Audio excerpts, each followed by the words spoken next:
Hi, so this is going to be part 2 on belonging language because I gave examples from my life. I want to go into when it becomes a leader that in a followership more. Because as I was recording the last one, something came up on my feed around ice cubes and some of the things that they're doing that are...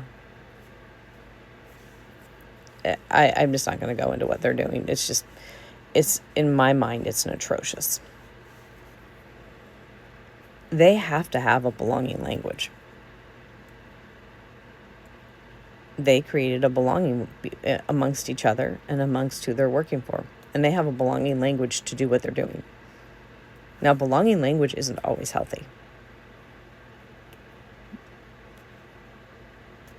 That's how cults have a belonging language.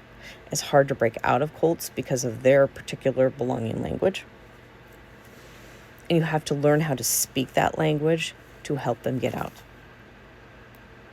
Telling them their language is wrong, or the community they're in is wrong, or the community they're in is harmful, is not helpful. It's learning to speak that language of the group. Is understanding what that group's language is. That's how you work with it. How do they get their belonging needs met? Because ice cubes are getting their belonging needs met by doing what they're doing. We aren't looking at it from that perspective. You know, people are really upset with the person who likes to blow trumpets. However, what if what's part of what's going on is he's in a belonging situation and there are people behind the scenes, and one of the reasons he keeps getting away is because how he belongs to these groups. Belonging is huge. What is the belonging language amongst them? And how can we speak that same language?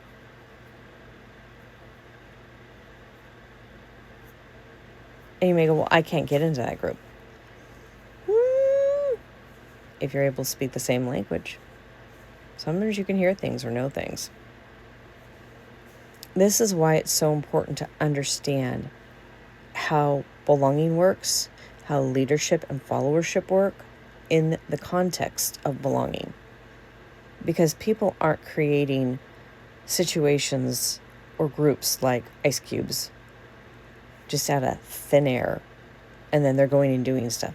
They actually are formulating a belonging circle and then going out and doing things, because you don't see them doing it by themselves. I want you to think about, an analogy came to my mind. I want you to think about a tornado and what a tornado does before it really, how it's the formation. It takes a while to formulate, and then it goes boom and it goes out there. That's what belonging is like.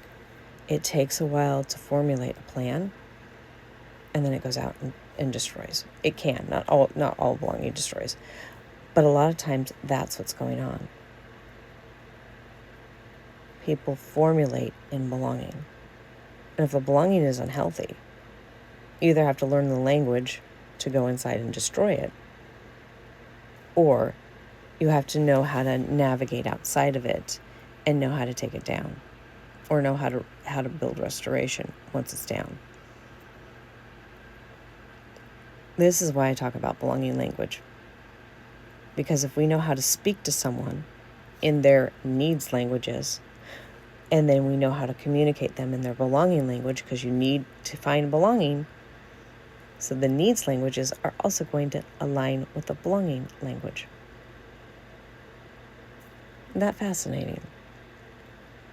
So it's actually learning what people are speaking and learning how to navigate that. Now, how did I figure this out? Well, I think how I figured this out, I'm going to do another video on how I think I figured this out.